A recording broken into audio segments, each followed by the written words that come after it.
দেখুন, অ্যাকচুয়ালি বিষয়টা অনেকেই অনেক রকম শুনেছেন। আমাদের এই মেটিয়াবুরুজের মানুষ একরকম জানি, আর টিভি চ্যানেলের মাধ্যমে বসে বসে পশ্চিমবাংলার মানুষ, ভারতবর্ষের মানুষ অন্য কিছু শুনছে, যে এখানে গোষ্ঠী সংঘর্ষ হয়েছে। অ্যাকচুয়ালি এখানে কোনো গোষ্ঠী সংঘর্ষ হয়নি। আজকের এখানে হিন্দু মুসলমানের মুখোমুখি মারপিট হয়নি। এখানে হয়েছে কি, ফটক বাজার, এটা হচ্ছে জাতীয় বাজার বলা যায়। হিন্দু মুসলিম সব জাতের মানুষ এখানে বাজার করতে যায়।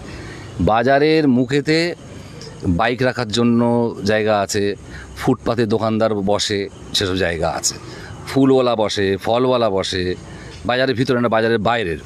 বাজারে ঢোকার মুখে মন্দির আছে, ওইখানে একটা ফলওয়ালা বসতো, দীর্ঘদিন থেকেই বসে। আমরা যতদিন বাজারে যাচ্ছি দেখেই আসছি ওরা বসে।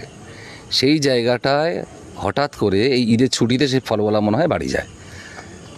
গত সোমবার রাত্রে ওই জায়গাটার উপরে একটা পাকা কনস্ট্রাকশন তৈরি হয়, সেটার উপরে কিছু ফুল গাছ লাগিয়ে দেওয়া হয়।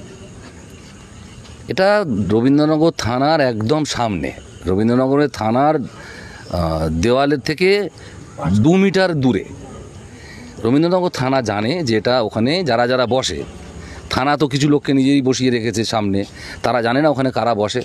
সেই জায়গায় একটা বেদি তৈরি হলো, বেদি মতো তৈরি করা হলো, সেখানে কিছু গাছ লাগিয়ে দেওয়া হলো, যেটা বিজেপি বলছে এখন যে তুলসী গাছ।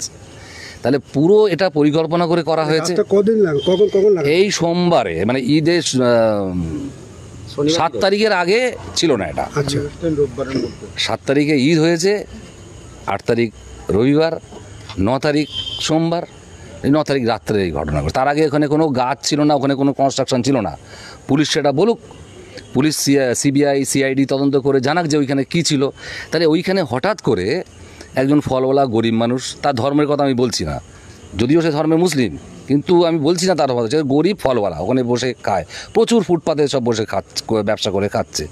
সেই জায়গাটায় একটা পাকা বেদি তৈরি হয়ে গেল, তার উপরে এটা আমরা যারা তুলসী গাছ যারা চিনে না এখানে, এই আমাদের মুসলিম মানুষরা, তারা জানে এটা ফুল গাছ, তো ওইটা লাগিয়ে দেওয়া হলো।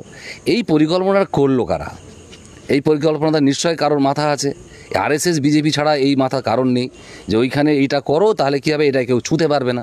এটা যদি তুলে ফেলে দেয় তাহলে বলবে হিন্দুদের তুলসী গাছ, সাম্প্রদায়িক দাঙ্গা সৃষ্টি হবে, যেটা আরএসএস বিজেপি চাচ্ছে পশ্চিমবাংলার বুকে। আর সেই ফাঁদে পা দিয়েছে আমাদের এই সরকারের পুলিশ। পুলিশ কেন ওইখানে যখন কনস্ট্রাকশন হচ্ছিল থানার সামনে, ওটা কেন পুলিশ আটকালো না? কেন ওই জায়গাটা, ওটা তো বাজারে ঢোকার রাস্তা, ফলওয়ালা দিনের বেলা সকালে বসে উঠে যায়, বাকি ফাঁকা থাকে, ওখানে কনস্ট্রাকশন হবে কেন? মানে পুলিশের গাফলতি একটা দেখতে পাওয়া যায়। পুলিশ পুরো 100% পুলিশের গাফিলতি কেন, সহযোগিতা আছে বলবো। তাহলে পুলিশের সহযোগিতা না হলে ওখানে কনস্ট্রাকশন হয় না, গাছের পাতা নড়ে না। ফটকের বাজারে কিছু তৃণমূলের নেতা আছে, পুলিশ আছে, তাদের মানে হুকুম ছাড়া কিচ্ছু হয় না। সেইখানে একটা কনস্ট্রাকশন কী করে হয়ে গেল? এই কনস্ট্রাকশন হওয়ার পরে সেইটা আজকের ফলওয়ালা যখন সেই জায়গায় বসতে যায়, তারপরে তার সঙ্গে তর্ক বিতর্ক হয়। যারা এই কনস্ট্রাকশনটা করেছে তারা ফলওয়ালাকে বাধা দিতে যায়, ফলওয়ালা চেঁচামেচি করে, তাতে জনসাধারণ জড়ো হয়ে যায়। তার মধ্যে থেকে কেউ নাকি শুনছি বলেছে যে জয় শ্রীরাম বললে তবে বসতে দেবো, এই কথাটা বলতে, এইটা জনগণের সামনে বলতে এটা আগুনের মতো ছড়িয়ে যায়। আগুনের মধ্যে ছড়াতে পাবলিক, জনসাধারণ আসতে আরম্ভ করে। তখনও পুলিশ যদি যে এই কথাটা বললো যে জয় শ্রীরাম বললে তবে বসতে দেবো, তাদের দুজনকেই পুলিশ অ্যারেস্ট করে ভিতরে থানায় নিয়ে চলে যেতে পারতো, তাহলে ওখানে কোনো ঝামেলা হতো না।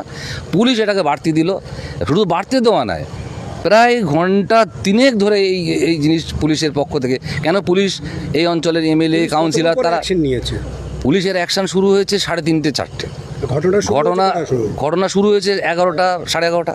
আচ্ছা, তখন ওই ফোর্সে কিছু মানে এত মব জড়ো হয়েছে, ওই পুলিশের পক্ষে সম্ভব ছিল না। কিন্তু যারা এখানে আমরা দেখেছি, যে ছিলাম আমরাও, তৃণমূলের এমএলএ কাউন্সিলর তারা এসেছিলেন, তারা এসেই তো ঝামেলা কমাতে পারলেন না। তারা তো মুখ্যমন্ত্রীকে ফোন করতে পারতেন, অভিষেক ব্যানার্জিকে ফোনও করতে পারতেন যে আপনারা এক্ষুনি পুলিশ পাঠান, এখানে যা লোক নেমে গেছে এটাকে নামাতে গেলে পুলিশের দরকার। সেটা নিজেরা নিজেদের কালা উঁচু করার জন্য গিয়েছিলেন, সেটা আজকে কোথায় গেল? এই অঞ্চলের মানুষ সব হিন্দু মুসলিম, কোনো রকমের অশান্তিতে নেই। হ্যাঁ, কিছু আরএসএস বিজেপির এখানে দালাল আছে যারা এই অঞ্চলে অশান্তি বাঁধাতে চায় তাদের পার্টির নির্দেশে। এরপরেও অনেক রকম ঘটনা ঘটবে, 26 সালের ভোট পর্যন্ত হবে। আজকের এই ঘটনা আমাদের এই অঞ্চলের, যেটা কোনো দিন হয়নি। সেই 92-এর দাঙ্গার সময় ওখানে কিছু হয়নি, 92-এর বাবরি মসজিদ ভাঙার সময় এখানে এই ধরনের কোনো ঘটনা ঘটেনি ফটকে। আজকের জাতীয় পতাকার তলায় আজকের এই ভারতবর্ষের নাকটা বসানো। এই ঘটনায় কোনো গ্রেপ্তার কিংবা আটক করা হয়েছে কাউকে? হ্যাঁ হ্যাঁ, আমরা অনেকগুলো দেখলাম, পুলিশ আটক করেছে। পুলিশের উপরে আসল মিডিয়ায় বলছে যে পুলিশ আক্রান্ত হয়েছে, তাদের বিরুদ্ধে অভিযোগ এসেছিল সকালে যে এই ঘটনাটা ঘটানো হয়েছে। তাদের কি কাউকে গ্রেপ্তার করা হয়েছে? আমি সেটা জানি না। তাদের যারা মূল এইসব মানে ঘটনার যে বাজারের মুখে যে ঘটনা যেটা নিয়ে এই আজকে এত বড় আগুন জ্বলে গেছে, সেই ক্ষেত্রে কোনো গ্রেপ্তার নেই। গ্রেপ্তার এই পরবর্তী ক্ষেত্রে যেগুলো হয়েছে, যারা মব পুলিশের গাড়ি আক্রান্ত হয়েছে, পাবলিক আক্রান্ত হয়েছে, তাদের মধ্যে থেকেই পুলিশ অ্যারেস্ট করতে বাধ্য হয়। মিডিয়া হয়ে গেছে, পুলিশ যদি অ্যারেস্ট না দেখায় তাহলে পুলিশকে তো জবাব দিতে হবে যে কটাকে ধরো। ওই জন্য সাধারণ মানুষ এই 6টার সময় 5:30টার সময় লোককে ধরছে, যারা সাধারণ মানুষ ফিরছিল কাছ থেকে তাদের ধরেছে। সাধারণ এলাকার মানুষের আপনার কি বার্তা থাকবে? এই এলাকার মানুষের কাছে আমার অনুরোধ, অহেতু প্ররোচনায় কান দেবেন না, কোনো গুজবে কান দেবেন না, আইন নিজেদের হাতে তুলে নিতে যাবেন না। প্রশাসন তার প্রশাসনের কাজ করুক, আপনারা সবাই শান্তিপূর্ণভাবে থাকবেন। আপনারা এই ঝামেলার মধ্যে যাবার চেষ্টা করবেন না। এখন বিষয়টা প্রশাসনের নজরে এসছে, আপনাদের কাছে অনুরোধ, আপনারা শান্তিপূর্ণভাবে সব থাকবেন, অযথা জটলা না করে এলাকায় শান্তি। ইতিমধ্যে এলাকায় পুলিশ কমিশনার এসে, হ্যাঁ পুলিশ কমিশনার এসে আমি দেখলাম, হ্যাঁ এরিয়া কন্ট্রোলে আছে এখন ইতিমধ্যে। তো আমার মেটিয়াবুরুজের সমস্ত অংশের মানুষের কাছে অনুরোধ, আপনারা শান্তি শৃঙ্খলা বজায় রাখুন, আইন হাতে তুলতে যাবেন না, প্রশাসনের কাজ করতে দিন। প্রশাসনের উপরে যে দাবি মানুষের ছিল যে যারা অন্যায় করেছে তাদের গ্রেপ্তার করা হোক, তাদের শাস্তি হোক, কিন্তু যারা অন্যায় করেনি তাদের নিঃশর্ত মুক্তি আমরা আশা করি।